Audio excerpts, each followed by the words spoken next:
Hi everyone, I'm Julie. This is Spiritual Shifter. On this channel, I share stories from my spiritual path in the hopes that others on their path will feel less alone. And today, I'm going to tell you a story about an astral projection story from my past about how I was first able to meet up with a deceased loved one on the other side through astral projection. Some of you might have already figured it out. That's my number one goal for astral projecting. I have loved ones who have passed on and I miss them and I want to see them, and this allows me moments with them that I wouldn't have otherwise. And so the first time I was able to do this was back in 2017.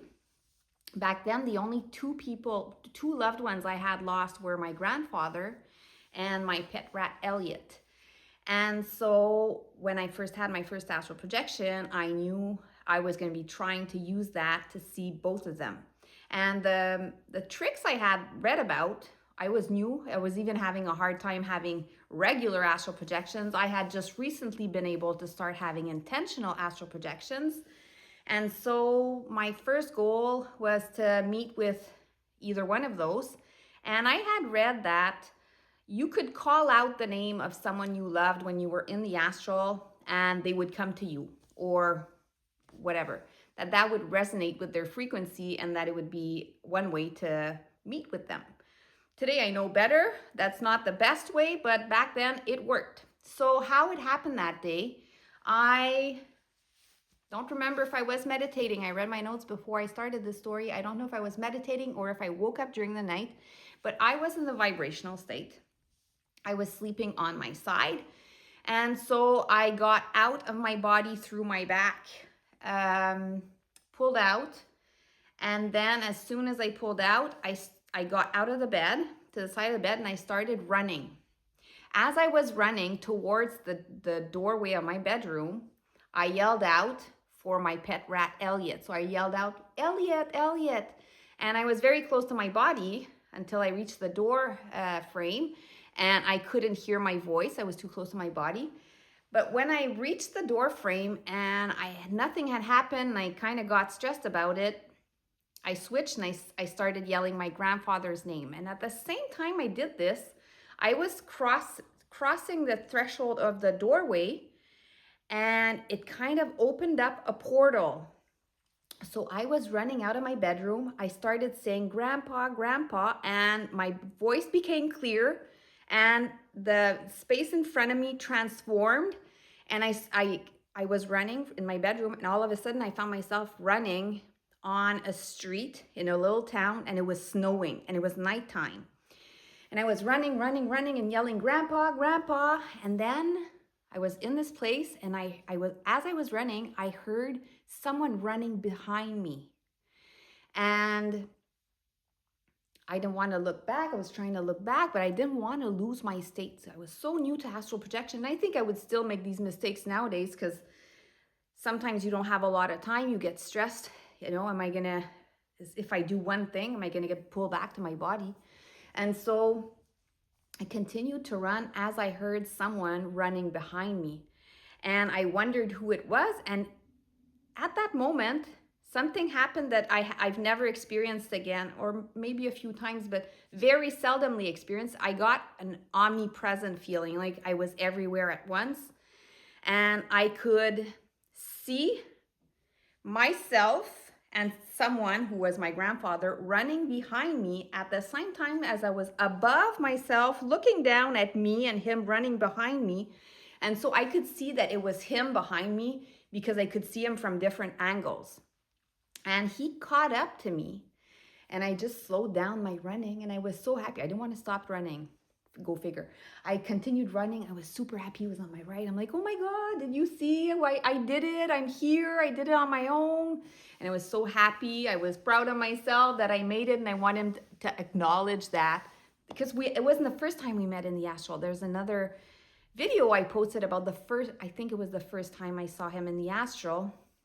And that hadn't been intentional. I had just wound up there. So this time was the first time I applied techniques I knew and I got to where I wanted to go, and that was to go see him. So I was super happy trying to hug him.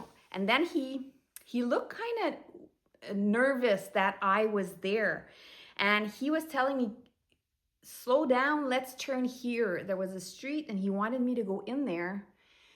And I came to hug him again. We had just stopped and I was pulled back to my body.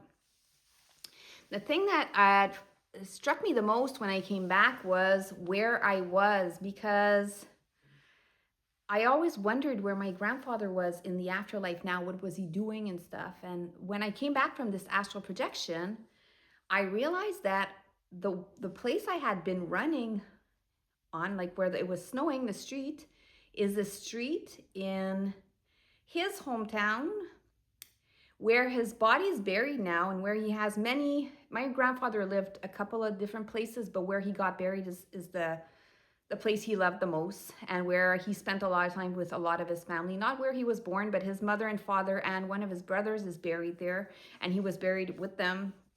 And they lived there for many years in the 60s and 70s, maybe 50s and 60s, 70s.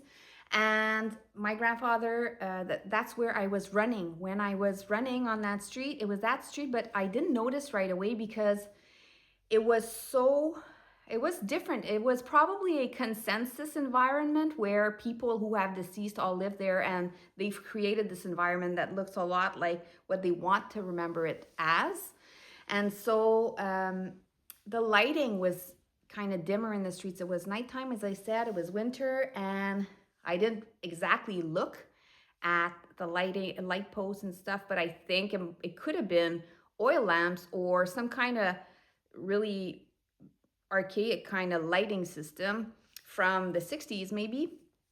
It was dimmer and it was warm light. And some of the buildings, there were less buildings on that street than I know there are today. And one of the buildings was a barber shop. That's not there, and I don't even remember even seeing one in my lifetime. And so the street he made me turn on is the street of the house. He had to turn on this street to go to his house where they lived as a family back in the 50s or 60s. They had two houses, one in front of the other, and that's the street they lived on. And so when I woke up and I realized that, I thought that was pretty awesome, that maybe he was living in that hometown that he loved with all his relatives and his loved ones in the afterlife. And so that's the whole story of how I was able to go see someone I love in the astral for the first time. I called out their name while I was running, and I created a portal. In doing this, I created a portal, and like doorways and windows are thresholds. Often they're gonna create portals if you're thinking about where you wanna go. So as I was calling out his name, crossing this threshold, it opened a portal and I wound up somewhere where he was, and we got to meet. So that was the technique I used back then.